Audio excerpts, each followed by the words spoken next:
Olá, sejam todos muito bem-vindos, muito bem-vindas a mais um SoloCast aqui da plataforma Solution. Se você é novo por aqui, temos vários conteúdos, tanto em áudio quanto em vídeo aqui na plataforma, para você desfrutar aí de todo esse conhecimento, né, que os nossos professores trazem, sempre com convidados muito especiais e que enriquecem muito o conteúdo por aqui. Se você quer saber um pouco mais sobre o consumo massivo brasileiro e global, fique por aqui, porque eu tenho certeza que você não vai se arrepender. Se vocês acompanham o nosso podcast, já conhecem o professor André França, né, que está sempre por aqui, como eu falei no início, sempre trazendo convidados que enriquecem muito o conteúdo. A gente desliga a câmera e sempre fala, eu estava anotando tudo por aqui, professor, porque foi demais. E hoje não é diferente. Jojo Okuhara, espero que eu tenha falado certinho, treinei antes, tá com a gente. Muito obrigada, viu? Fiquem à vontade, o podcast é de vocês, estou aqui só para aprender. Obrigada, sejam bem-vindos. Obrigado, Juliana. Obrigado pela introdução. Bom, em primeiro lugar, agradecer muito aí a presença do Jojo Okuhara. Tive a oportunidade de trabalhar com ele na Faber-Castell, uma das líderes aí no segmento de papelaria. Ele era presidente da Faber-Castell quando eu trabalhei por lá, uns 15 anos. Boa parte deles era a liderança do Jojo. E é um prazer ter você aqui, Jojo. É muito bacana, uma pessoa do seu nível, passou por grandes empresas aí, Faber-Castell, presidente da Herbalife, diretor-geral da Danone, diretor-geral também da Revlon, e hoje membro de conselhos, board member de grandes empresas. Então, é um super prazer ter você aqui. Obrigado por aceitar o convite em nome do PSEG e do MBA USP-Exalc. E vamos então à conversa. Bem-vindo, Jojo. Obrigado, André. Muito bom estar com vocês. Obrigado pelo convite. Tenho certeza que vai ser um bate-papo aí bastante aberto. Espero poder aí compartilhar um pouco do meu conhecimento com vocês. Aí. Obrigado pelo convite, André. Legal, Jody. Muito bacana. Então, vamos à nossa conversa. Jody, a gente olha aí o seu currículo no LinkedIn, todas as empresas pelas quais você passou, antes de ser presidente dessas 4 gigantes aí do consumo massivo que eu comentei. Você foi diretor aí de Gatorade na Quaker, foi também diretor na Danone. Então, assim, qual que é o segredo de tanto sucesso? A que você atribui esse êxito tão grande profissional? Conta um pouquinho para a gente, para os nossos alunos. Bom, André, eu acho que... Obrigado aí pelas palavras, né? Eu acho que o sucesso, eu acho que a gente vai conquistando, eu acho que é um processo, né? Eu acho que ele não surge de uma hora para outra, eu acho que a gente vai crescendo e eu acho que não tem um grande segredo, mas eu acho que sem dúvida, o começo da carreira foi super importante, estar numa grande empresa como a Colgate. A Colgate foi quase como um MBA para mim, onde eu fiquei lá por 18 anos, passando por vendas, por marketing. Tive a oportunidade também de ir para a matriz da Colgate nos Estados Unidos. Esse processo, né, inicial me ajudou a abrir a cabeça, né? Um pouco de o que é o mundo de negócios. E também, do ponto de vista pessoal, ter morado fora, acho que, sem dúvida, foi um marco aí na minha vida, tanto pessoal quanto profissional. Então, acho que esse foi um primeiro início. O segundo, eu acho que foi sempre ter aceito os desafios que surgiam pela frente. Então, eu acho que é muito bacana a gente ser constantemente desafiado, né, a gente aprender com esses desafios, a gente acertar, a gente errar, mas no final a gente olha para trás e vê o que a gente conseguiu crescer, né, com todos esses aprendizados nesses desafios. E o terceiro ponto, sem dúvida, são as pessoas, né? As pessoas, eu acho que elas fizeram uma grande diferença na minha carreira. Eu acho que o fato de eu ter tido chefes excelentes, né? Muitas vezes a gente vai para a empresa e a gente fala, poxa, esse chefe é assim ou é assado, tal, mas eu acho que sempre a gente acaba aprendendo algo, né? Seja o chefe excelente ou seja o chefe médio, né? Então a gente acaba sempre aprendendo com os superiores, com os pares também. Eu acho que trabalhar em empresas de nível como a Faber-Castell ou Danone, Colgate, etc., sempre me desafiou bastante, porque a gente olhava para o lado e via que tinha gente muito boa e que a gente podia aprender muito com eles. E, além disso, com os subordinados também. Eu acho que os subordinados, eu acho que a gente ter uma equipe, formar uma equipe e trabalhar com essa equipe se integrando e se desafiando e buscando um aprender com o outro, eu acho que também isso ajuda muito a gente a crescer. Então, acho que são esses 3 aspectos aí, ter começado numa empresa boa, com boas oportunidades, né, oportunidade internacional. O segundo ponto, eu acho que ter tido a oportunidade de assim, sempre buscar novos desafios e ser desafiado. E o terceiro, eu acho que são as pessoas realmente fazem a diferença na vida profissional. Então, fizeram na minha vida, sem dúvida. Perfeito, muito legal. Ou seja, a somatória de vários aspectos, né, Jody? Boas empresas, sim, boas pessoas e estar aberto aos desafios, né? Basicamente, exato, assim, resumindo aí o que você comentou, são esses 3 aspectos muito importantes na sua carreira de sucesso. Um outro ponto, Jody, você sempre foi um executivo, um líder na parte de negócios. Falando mais aí detalhadamente em marketing. Há uns 30, 35 anos, falava-se muito dos 4 P's de marketing, né? Produto, ponto de venda, promoção, precificação, esses 4 P's. Hoje o marketing, assim, ele ramificou para inúmeros níveis de estudo, né? Neuromarketing, inbound marketing, marketing digital, entre outros, né? E muitos outros. Você acha, assim, na sua trajetória profissional aí, conhecendo todo o marketing em grandes empresas de consumo, liderando essas empresas de hoje, você acha que o marketing mudou muito ou a essência dele ainda é mais ou menos a mesma de quando você começou? André, eu acho que a resposta está nas 2 opções aí que você colocou. Eu acho que a essência não mudou, né? E eu explico um pouco mais daqui a pouco. Agora, sem dúvida, mudou muito, né? Eu acho que quando eu aprendi marketing também lá atrás, né, os 4 P's do Kotler e tal, a essência dele era de você atender aos anseios do consumidor ou do cliente, né, oferecendo um valor, né, ao cliente. Sim. Então, esse valor, obviamente, seria oferecido ao cliente, mas teria que também se traduzir em valor para a empresa, para os stakeholders envolvidos, né, no caso, os clientes, a cadeia de suprimento, etc.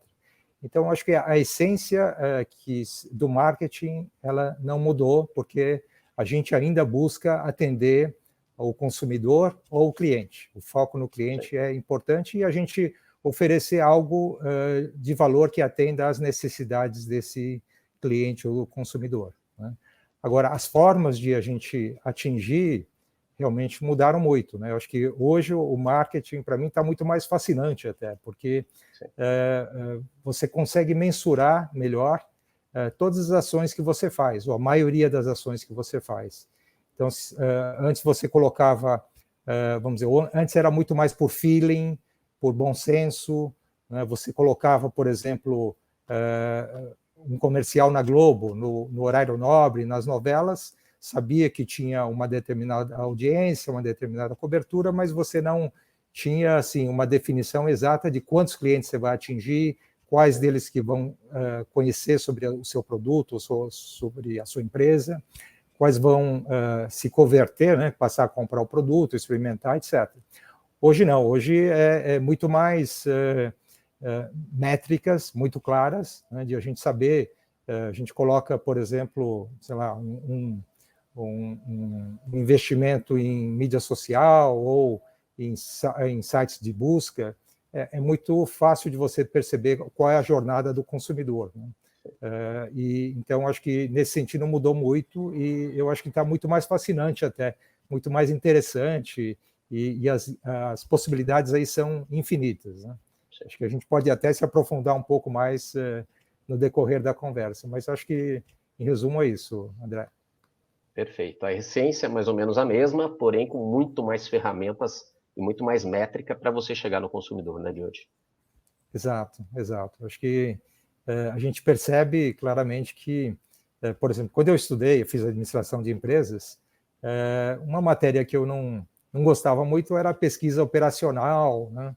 Porque tinha muitos cálculos, muitas regressões, tal.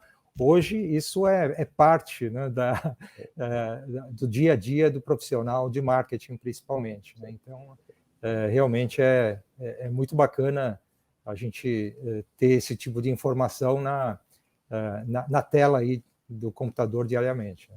Sim, sim. É outro nível de medição, né, George? É impressionante. Você sabe investimento, cost per lead, o custo de conversão, o custo de aquisição de consumidores e tudo mais. É impressionante mesmo hoje.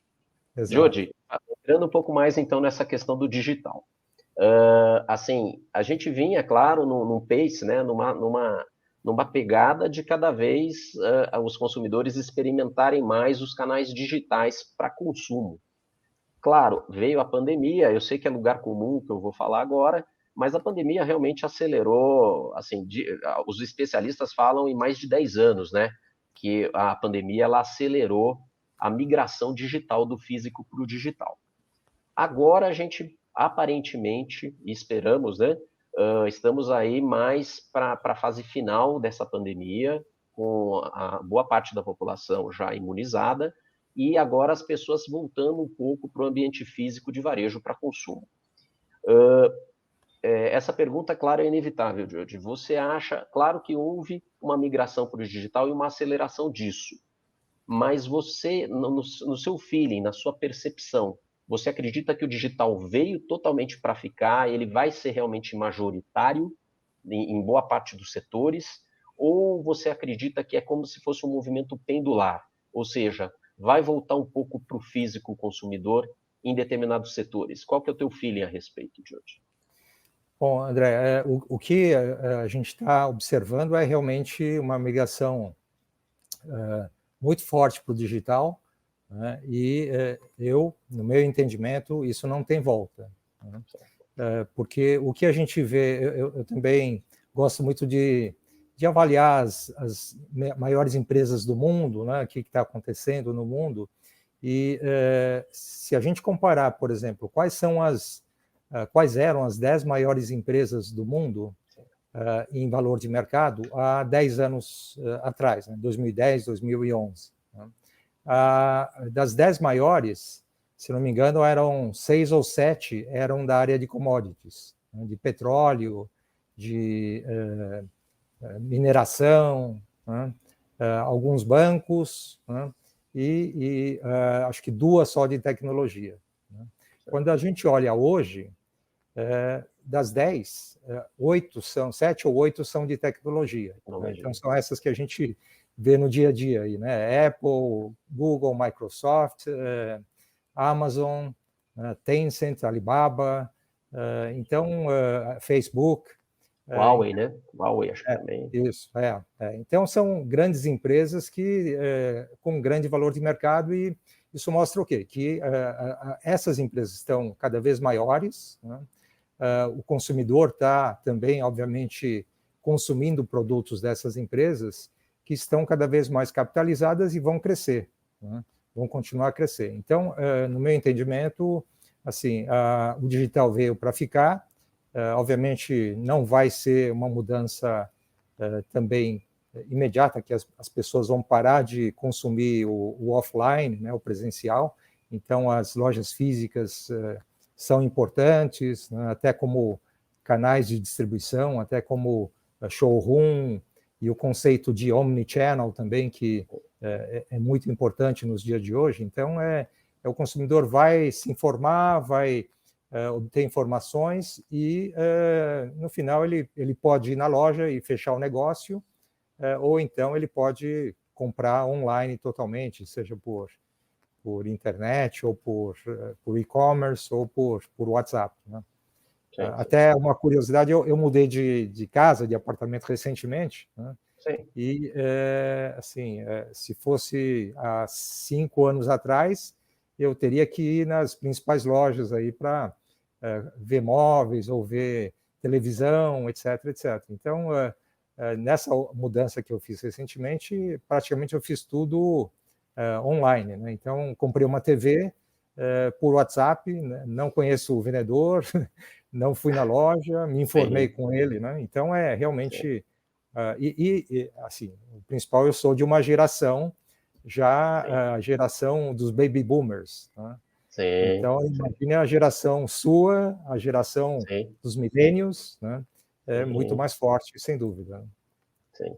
Cada geração vai agregando mais digital, né, George, na vida. Sim, é impressionante. Sim. Você, na geração de Baby Boomer, já fez a mudança totalmente digital, né, Jordi? Sem a necessidade de ir em nenhuma loja física, nada, diretamente no digital. Sim. E uma coisa, pode falar, desculpa. Pode falar, não, pode falar, André, por favor. Não, era esse o ponto, assim, na sua geração já essa migração completa, nessas gerações aí, millennials, por exemplo, absurdo, né? Praticamente o consumo, assim, mais de 75% do consumo nas medições já é totalmente digital. Né? Sim, impressionante. Então, assim, continua... desculpa, Jordi, segue. Gente, volta. 3, 2, 1, eu vou voltar no millennials e aí você complementa, Jordi. 3, 2, 1... não tinha nada. Pode ir. Não tinha nada. Então, vamos em frente. Ju, Ana Paula, vamos em frente. Então, continuando ainda no marketing e agora aprofundando um pouco mais em comunicação, Jordi. A gente tinha, e você comentou bem, no passado, há uns 25, 30 anos atrás, você com uma comunicação ali, vamos dizer, no break do Jornal Nacional e no break da novela das 8, que depois virou novela das 9, você tinha ali mais de 50% dos consumidores assistindo, você atingia mais de 50%.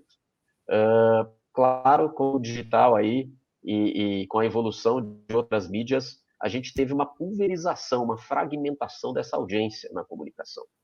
As pessoas aí não querem mais ver propaganda, né? Você, muitas vezes, é forçado a assistir uma propaganda num vídeo do YouTube que você está assistindo, ou no Facebook, ou no Insta, né? Quando você tá fazendo ali o roll down, né?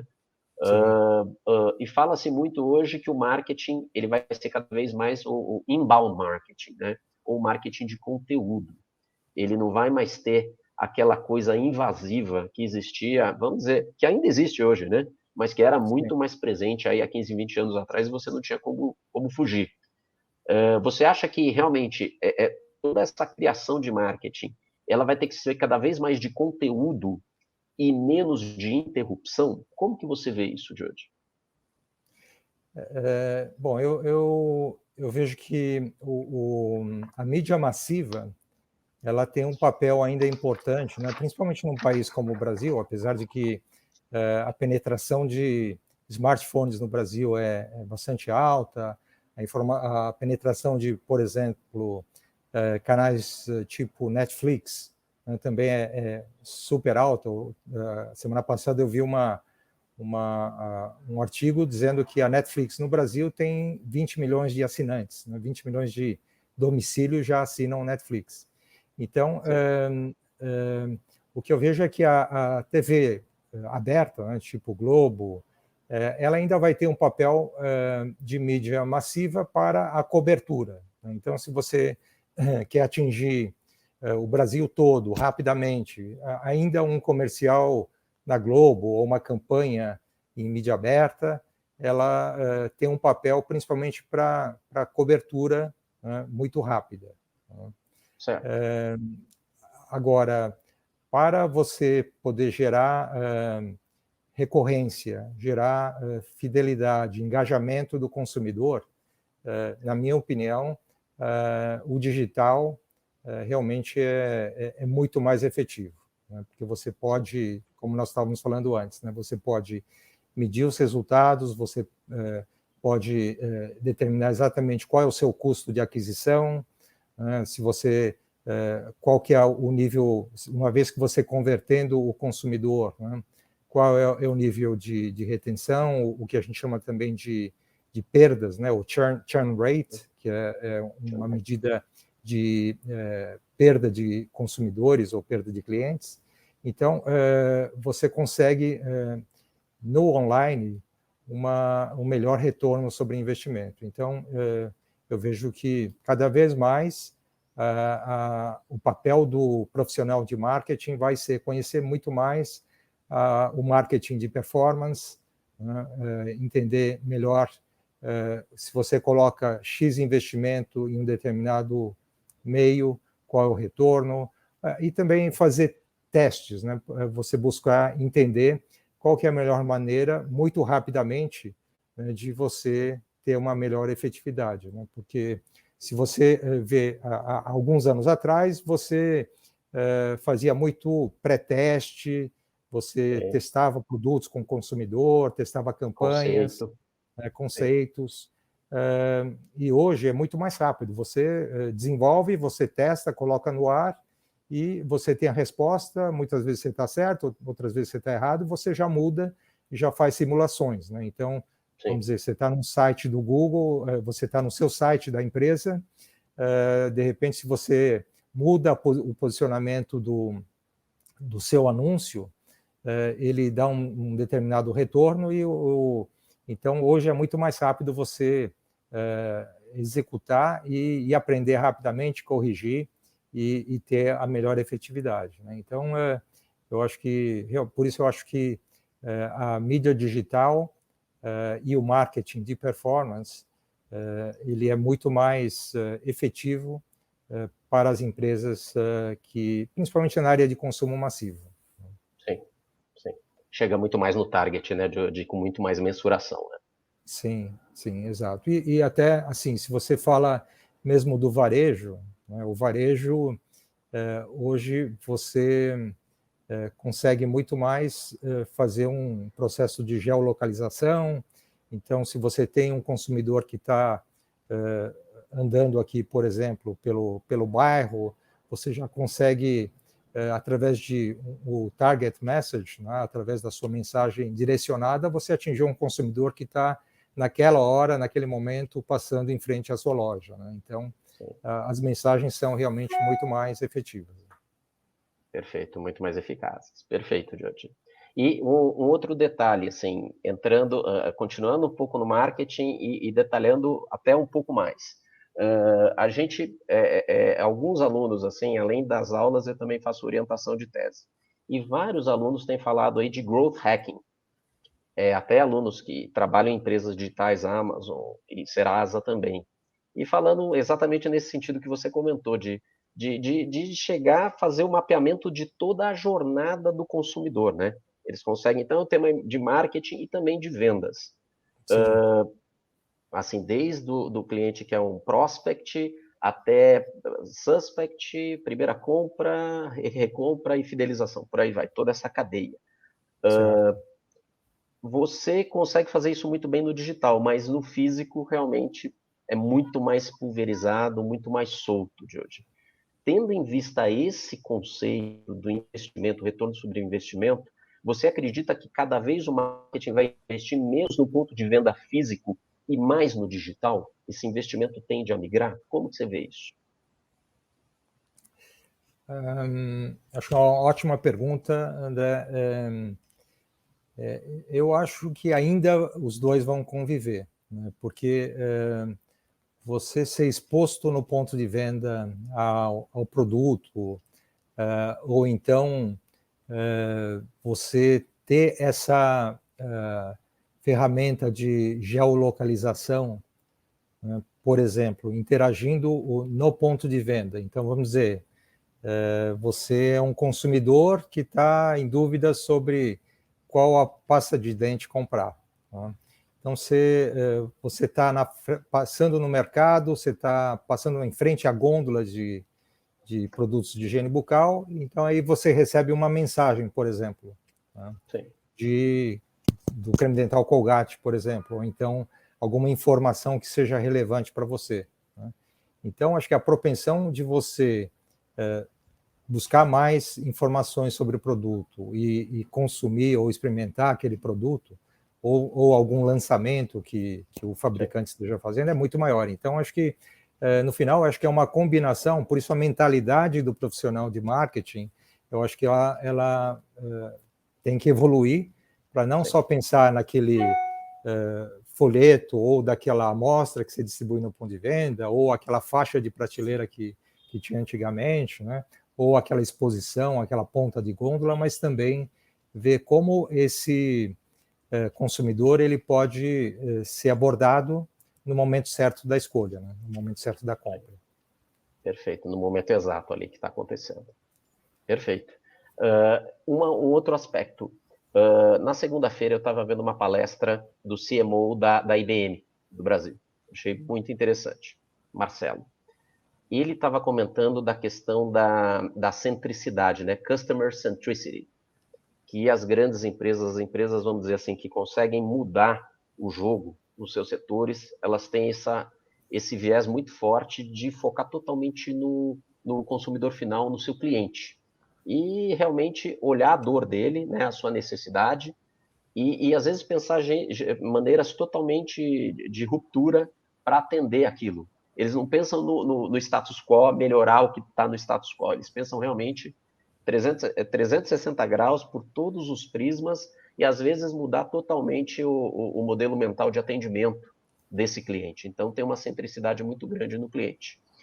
Você acredita, Jody, que empresas que não sejam digitais, que não venham de startups, que não venham desse mundo, elas conseguem realmente, Jody, desenvolver essa capacidade de ruptura que empresas como Amazon, como Google, como Airbnb têm? Será que elas conseguem? Assim, na sua percepção mesmo. Sim. É muito mais difícil, sem dúvida, né? Porque as pessoas cresceram nesse ambiente. Então, para você promover uma mudança cultural, eu acho que você precisa saber como estruturar a sua empresa, né? a sua área de marketing, por exemplo. Talvez mesclar os talentos, aqueles que conhecem muito bem a empresa, que fizeram a empresa chegar até onde chegou agora, mas também trazer gente de fora com uma nova visão, uma visão mais de startup, uma visão mais voltada ao cliente, atingindo através do digital. Então, acho que tem que ser feita essa mudança cultural, né? E essa mudança cultural, eu acho que ela tem que vir do topo, né? Não é o pessoal que está vendo, né? Eu acho que tem que ser top-down, acho que o conselho aí tem um papel muito importante, e também o CEO, o CMO, o CFO, o CTO, né, que é o Chief Technology Officer, né, também tem que também estar envolvido, porque acho que é uma mudança cultural, o RH, sem dúvida, né, gestão de talentos, acho que tem que ser uma mudança de toda a empresa, mas eu acho que é possível, né, porque senão eu acho que as empresas realmente tradicionais elas vão ficar muito para trás. Mas eu nas empresas onde eu atuo como conselheiro, a gente tem promovido muito essa mudança cultural, tentando trazer pessoas novas, né, tanto gerações novas, né, conhecimentos novos, diversidade, que é um tema também bastante atual. Então, acho que é muito importante você ter essa diversidade dentro da empresa para promover essa mudança cultural, para que as empresas mais antigas possam vir aqui para esse novo desafio, para a nova década. Perfeito. Ou seja, tem a ver com cultura, tem a ver com diversidade também e com transformação, né, Jody? E ter o apoio do topo, né? Tem que ter o apoio. Sim. Tem que ter esse engajamento, né? Perfeito, Exato. Jody. Indo agora para temas aí mais do dia a dia operativo mesmo das empresas. A questão dos KPIs, né? Os Key Performance Indicators, né? Esse tipo de aula sempre tem uma participação muito grande dos alunos, eles gostam de entender os KPIs que a diretoria e a presidência usam, a gerência também, para realmente fazer a gestão do dia a dia da empresa de curto prazo, médio e até longo prazo também. Com relação aos KPIs, Jody, assim, existem muitos KPIs atualmente. Eu até tenho alunos que reclamam, assim, nossa, do excesso de KPIs, né? Alunos que têm, às vezes, 20 KPIs dentro da área, numa área de supply chain, numa área comercial, às vezes, mais de 20 KPIs também. Então, o pessoal reclamando muito que o excesso de KPIs, às vezes, acaba atrapalhando.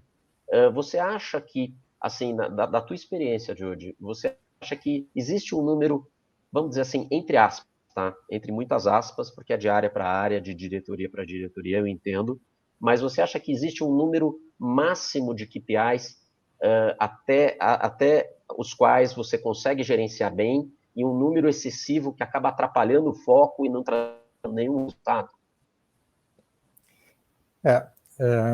Eu acho que eu sempre trabalhei muito com objetivos, né? Então, pela experiência que a gente teve aí, quando você trabalha com objetivos, as principais métricas desses objetivos obviamente têm que ser mensuráveis, né? Então, sempre procurei trabalhar com 5 objetivos, assim, em média, 5, 6 objetivos. E da mesma forma, eu acho que os KPIs também, eu acho que o ideal é você ter os KPIs, né, os Key Performance Indicators. O próprio nome já diz, né, quais são os indicadores-chave de performance. Chave. Então, eu diria que deveriam ser entre 5 a 6, e depois você pode ter outros indicadores que são métricas de performance, né? Não necessariamente chave, mas, para mim, assim, pela experiência de gerenciar negócios, seja como executivo ou como conselheiro, eu acho que não tem como fugir, né, do top line, né, que é a venda, né, e o bottom line, né, que é o lucro, né? Então, acho que esses dois, para mim, são bastante óbvios, né? Qualquer empresa, seja uma startup, ou mesmo que ela no começo esteja dando prejuízo, esses dois são indicadores que precisam estar em qualquer empresa que busca ter um valor de mercado importante, tá? Uma saudabilidade também importante. Então, eu diria, o top line e o bottom line, né, vendas, seja volume ou faturamento, e o bottom line, que seja o lucro líquido ou EBITDA, né? E aí, dependendo da empresa, assim, eu acho que o lucro bruto também, a margem bruta, né, que por quanto que você vende e por quanto que você compra, né, é a margem bruta, né? Isso dá a margem bruta, isso também é um indicador chave de performance para mim, porque abaixo disso, né, até o lucro, vem as despesas que são despesas aí operacionais. Então, vem despesas com folha de pagamento, pessoas, investimentos em marketing, vendas, e isso chega um determinado momento que é muito difícil controlar. Então, se a empresa não tem um lucro bruto importante, qualquer coisa que você faça abaixo, né, não sei, reduzir o número de pessoas, né, reduzir a investimento em propaganda, isso não vai melhorar muito o bottom line, melhora um pouco, mas por isso que assim, o lucro bruto é um outro indicador-chave de performance para mim. Tá? Para garantir, né? Para garantir esses investimentos, né? Exato. E quão saudável a empresa vai permanecer, né? Exato. E até numa startup, por exemplo, né, você pode ter um excelente modelo de negócios e falar, não, nos 2 primeiros anos, nos 3 primeiros anos, eu vou investir milhões em marketing, vou trazer os melhores profissionais, vou ter uma equipe aí bastante sólida, robusta, e tudo bem, porque eu sei que lá na frente eu vou vender tanto e o meu lucro bruto vai ser de tanto, né? Então, acho que o lucro bruto é outro indicador importante. Fora isso, eu acho que o capital de giro também, acho que é importante, porque que é a gestão do fluxo de caixa, né, da empresa. Então, por quanto tempo que você precisa se financiar para comprar do seu fornecedor e para vender para os seus clientes. Então, quanto tempo você leva para pagar o seu cliente ou as suas despesas, né, folha de pagamento, propaganda, etc., ou estoque, e também quanto tempo que você leva para receber do seu cliente, né? E o estoque que você precisa formar. Então, acho que esse é um outro indicador importante. E aí, dependendo do estágio também, quanto que você está crescendo do top line, né? Porque se você quer crescer muito rápido, realmente você precisa ter isso como meta principal aí da empresa. Sim, principalmente em startups, né, Jorge? Sim, E ela tem que duplicar, triplicar aí anualmente, né? Sim, exato. E aí, ligado a isso, pode ter número de clientes novos, a taxa de experimentação de clientes, né? Quantos clientes que conhecem a sua marca ou quantos clientes que consomem pela primeira vez, e outros indicadores que nós também conversamos, né? Do churn rate, né? Da perda de consumidores, ou a retenção. Então, acho que vem os outros aí que dependem de empresa para empresa. Perfeito. Mas sempre procurar ter aqueles 5, 6 indicadores chaves, né? Para não se perder no foco, né, Diogo? Sim. Porque a gente vê essa reclamação constante, impressionante, dos profissionais hoje, os mais novos, aí 25 ou menos, ou 25 a 30, reclamando muito de excesso de KPIs, sabe? Reclamando Sim. muito. Acho que depende também da área, né, André? Dependendo da área, se a área, vamos dizer, se o total da empresa são esses indicadores, mas dependendo da área, aí se é uma área de supply chain, né, uma área de compras, uma área de logística, aí são outros indicadores, mas acho que sempre tem que ter ligado ao que é o KPI da empresa total aí.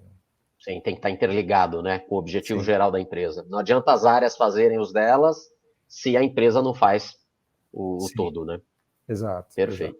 Então, assim, George, falando agora, então, de outro tema recorrente com os nossos alunos, que é a questão da estruturação das empresas. Há uns 30 anos atrás, a gente tinha uma estruturação mais voltada para marketing e vendas em negócios. Alguns anos depois veio o trade marketing também. Hoje existe uma miscelânea de funções. A gente vê desde marketing de ativação, responsável por marketing de relacionamento, responsável por inbound marketing ou marketing de conteúdo, a pessoa de influencer marketing, a pessoa responsável por ativação de canais. Então, assim, existe uma superestruturação, uma grande mudança nos títulos e tipos de, vamos dizer assim, de funções dentro de negócios, até considerando também a questão do omnichannel. Como você hoje está em conselho de grandes empresas, e pela tua experiência aí na evolução de marketing e vendas no Brasil, nas posições-chave de hoje, quais as funções aí novas que têm aparecido e que têm sido demandadas que você tem percebido? Sim. Bom, André, eu atuo muito em empresas de consumo familiares aqui no Brasil. Então, como executivo, eu atuava muito em multinacionais e agora como conselheiro, membro de conselho, eu atuo muito em empresas familiares. E nessas empresas, a estrutura é muito, vamos dizer, voltada ao funcional. Então, aquela estrutura do marketing, trade marketing, vendas sem grandes assim, estruturas que a gente vê em multinacionais. Nas multinacionais, o que a gente vê hoje são cada vez mais estruturas globais, onde a estratégia ela está na matriz, né, e a execução está local, no Brasil, no caso. Né. Uhum. Então, o papel do profissional do marketing hoje ele está mais limitado, né, o papel de vendas ele é bastante focado na execução e a gente vê uma infinidade de posições aí, principalmente nessas multinacionais, onde a gente vê essa divisão. Mas eu acho que, para mim, o principal é, para aqueles que estão ou começando ou no meio de carreira, eu acho que é entender mais sobre o marketing de performance. Né? Então, entender o marketing digital, entender a jornada do cliente, a jornada do consumidor, e aí, independe se ele está na área de vendas, na área de marketing, mas eu acho que é muito mais o entendimento do processo. Né? Então, como se relacionar com o cliente, quais são as ferramentas também que existem, né, de relacionamento ou de entendimento do cliente. Então, uma ferramenta que hoje se usa muito é o CRM, né? O Customer Relationship Management, para justamente você entender qual é a jornada do cliente, quais são aqueles prospects que podem virar seus clientes finais, quais são aqueles que são recorrentes. Então, eu acho que é muito mais importante para o profissional entender e se munir desse conhecimento, né, de novas métricas, né, de BI também, de Business Intelligence, de AI também. Eu acho que cada vez mais a gente vê, né, AI tendo um papel, a inteligência artificial tendo um papel cada vez mais importante, e também as mídias sociais, né, o papel do search também, das ferramentas de busca, qual o retorno que você pode ver, que é o marketing de performance. Tá? Então, Eu acho que é muito mais um entendimento das ferramentas e do processo para que os profissionais possam transitar de uma área para outra.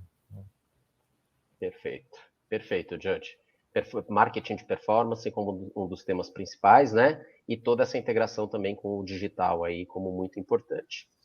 Um outro tema aí, agora entrando aí já na parte mais final aí desse nosso bate-papo, pela questão do tempo, Sim.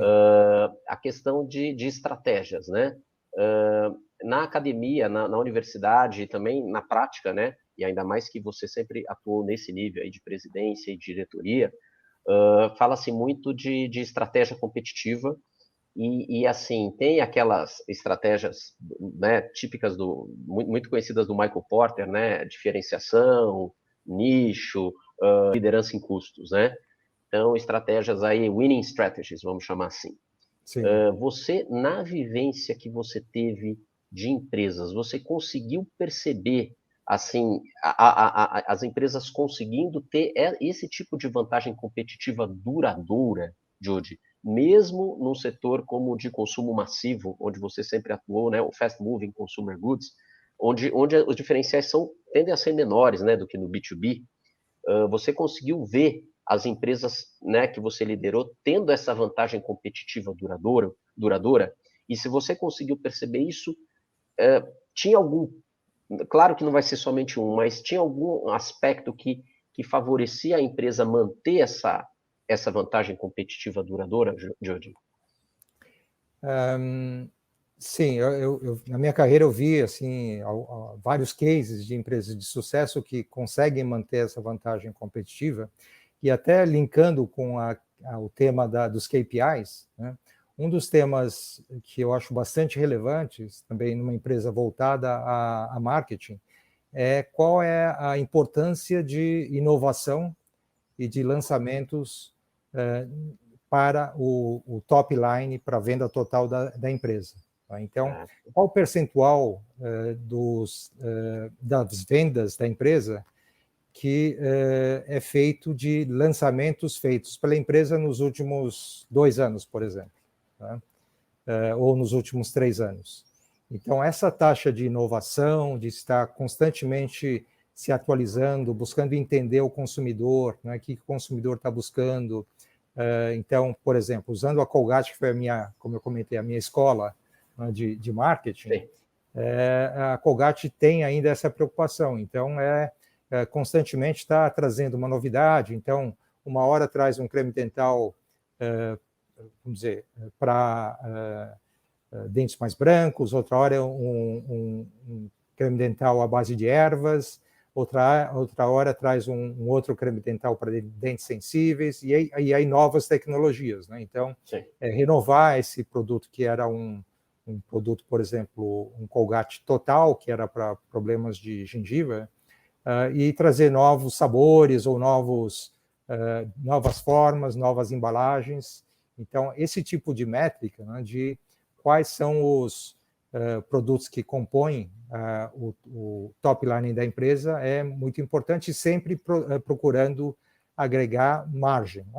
Se você pegar a Apple com os iPhones é um exemplo que está no nosso dia a dia, né? Cada hora você vê iPhone 12, iPhone 13, e mais benefícios, né? Mais benefícios, e aí o preço também sobe, obviamente a margem da empresa sobe.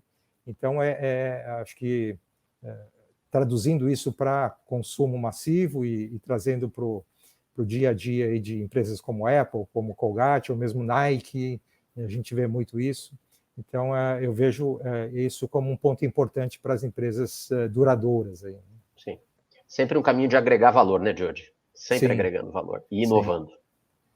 Inovando, trazendo coisas que o consumidor às vezes não está nem procurando, né? Ou o consumidor nem sabe que ele precisa daquilo, mas a hora que você lança aquele iPhone com 3 câmeras, aquele iPhone com uma resolução melhor, você fala, puxa, mas que fantástico que é isso, né? Agora não vou mais comprar o iPhone 11 ou 10, né, o Pro, e vou migrar para o 12 ou 13. Sim. Sempre a migração para cima, né, Jody? E como você exato. falou, aumentando o valor agregado e aumentando as margens da empresa, obviamente. Sim, exato. Perfeito. vamos aí para essa parte final. Mais uma vez, muito boa essa conversa. Gostaria que fosse umas 3 horas aqui, Judge. Vamos lá.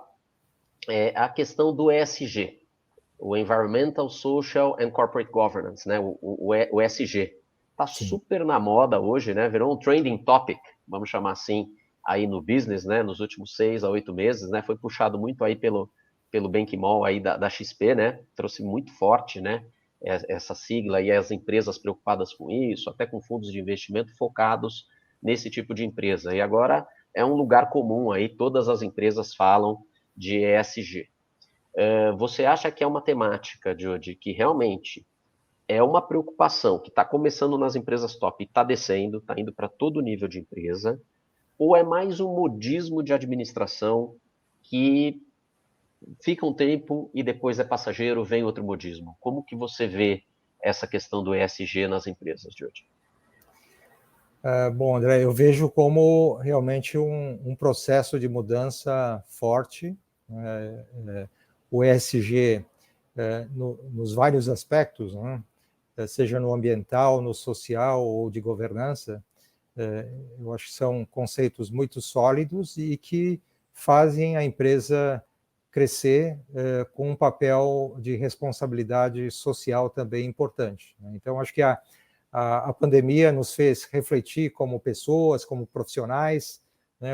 A gente viu o quanto que as pessoas passaram aí por dificuldades, então acho que cada vez mais a gente vê dentro do ESG a parte social super importante, né? Eu acho que a questão da diversidade, a questão de empatia, de você poder entender mais o seu parceiro aí de negócios, a questão de governança que já era forte, eu acho que sem dúvida cada vez mais e com as empresas brasileiras também buscando recursos fora, né, em bolsa de valores ou através de fundos, realmente tem que ter um compliance muito forte e tem que ter uma governança, uma estruturação que a gente percebe que cada vez mais as empresas, mesmo empresas de médio porte, pequenas, elas estão buscando essa governança porque é uma forma de elas buscarem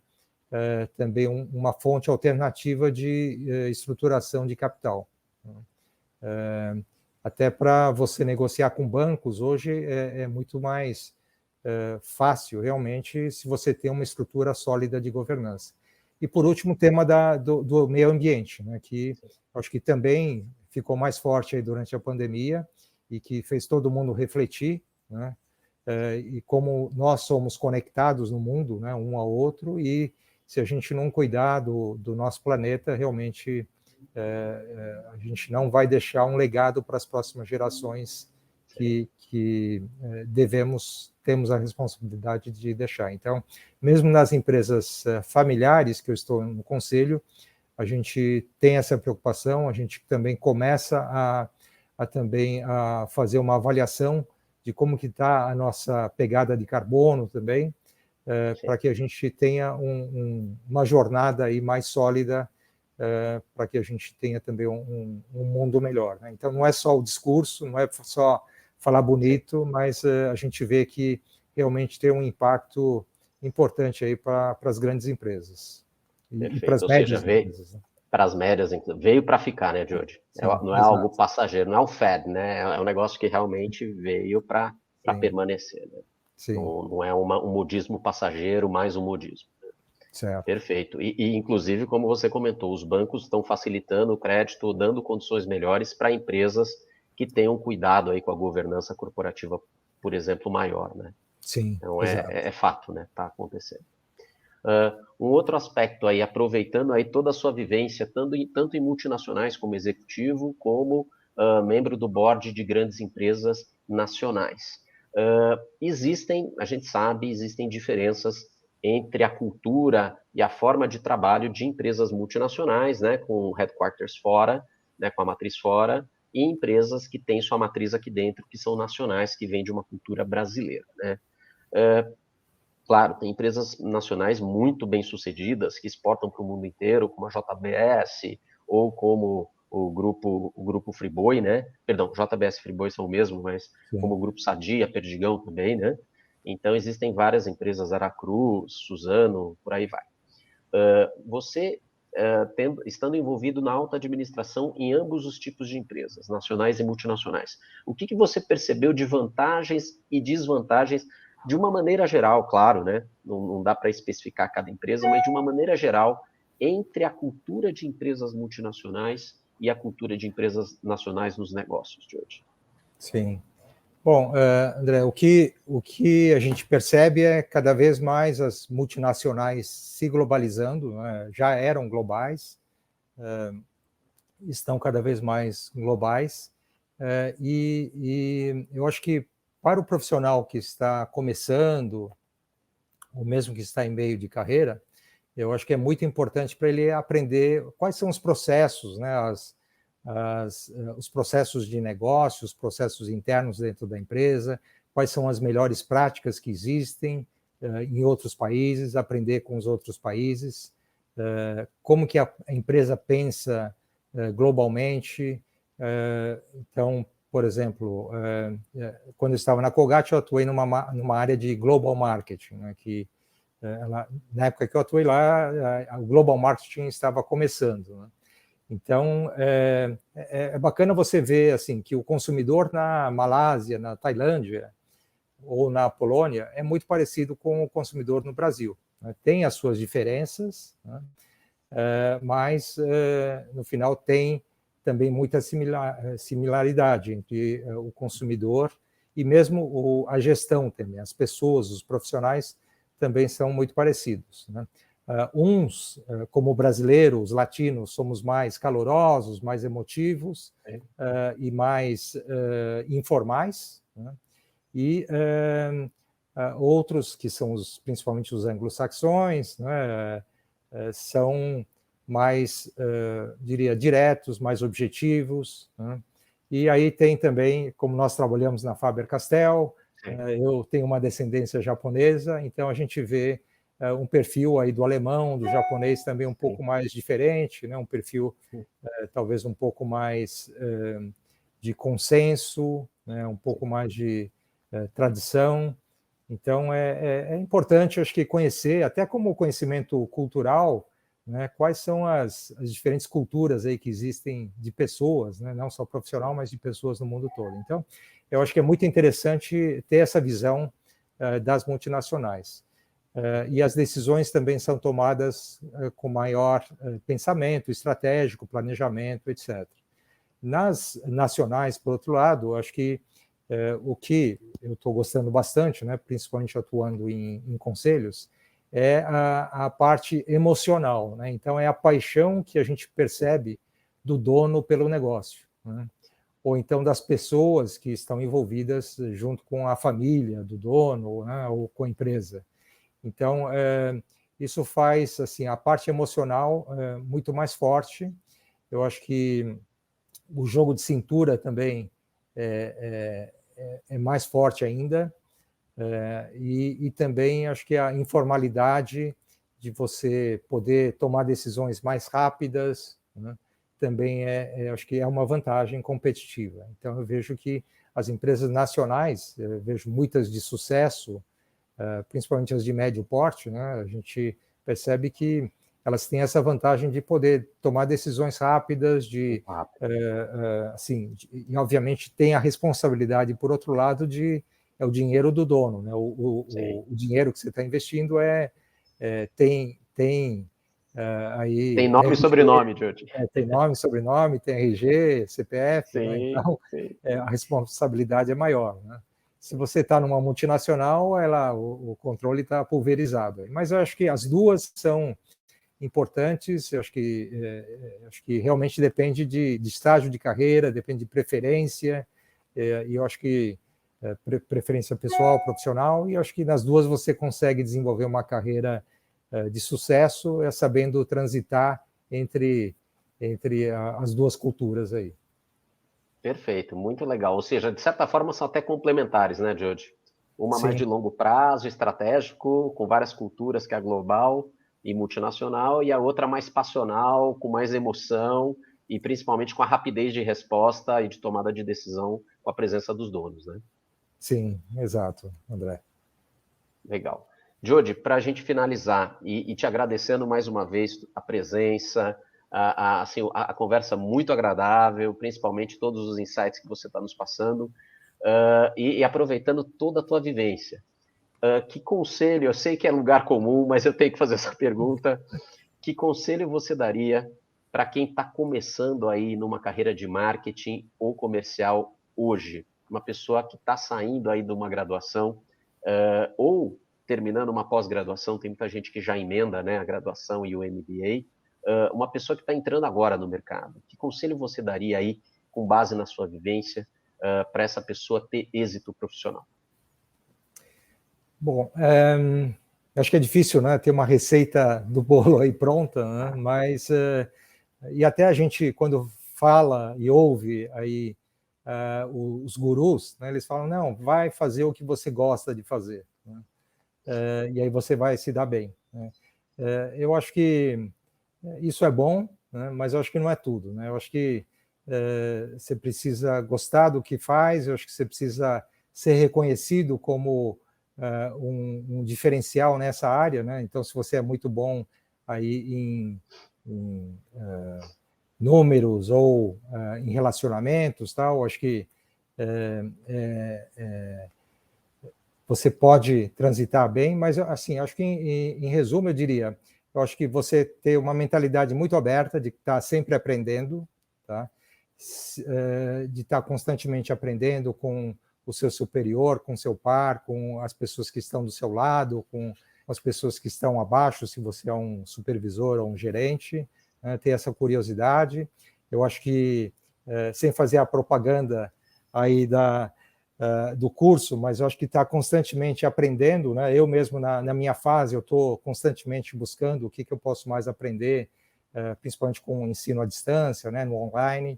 Então, acho que é muito bacana você ter essa curiosidade de aprender, e eu acho que está sempre procurando aprender um pouco mais, né?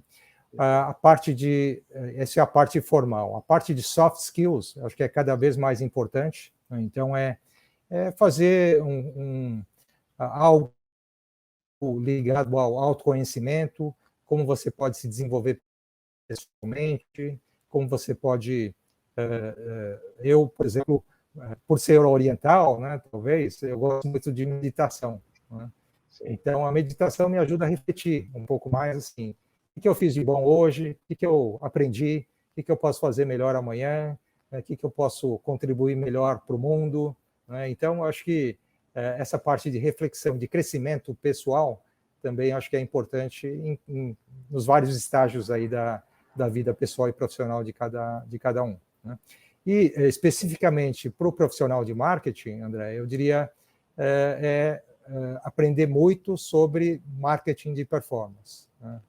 Então, cada vez mais entender mais sobre o digital, sobre como interagir melhor com o seu cliente, com o seu consumidor, entender mais sobre as tecnologias disruptivas, né? AI, BI, machine learning, internet das coisas, né? Eu acho que a gente pensa que o Brasil está aí para trás, porque isso está lá fora, na China, no Vale do Silício, mas com certeza, logo, logo, isso vai estar aqui no nosso dia a dia também. Então, acho que é importante a gente formar profissionais que conheçam bem essa área e que saibam aí transitar muito bem nessa área de digital e marketing de performance, tá? Então, acho que são essas 3 dicas aí que eu dou, e obrigado aí, aproveito para agradecer pela oportunidade de conversar com você, de te rever, André, depois de alguns anos aí sem te rever. Muito bom estar com você aí.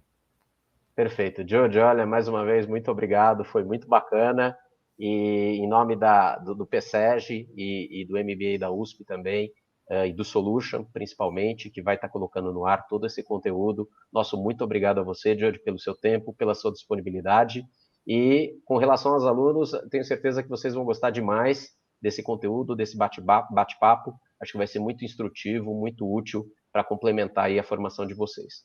Muito obrigado e até a próxima.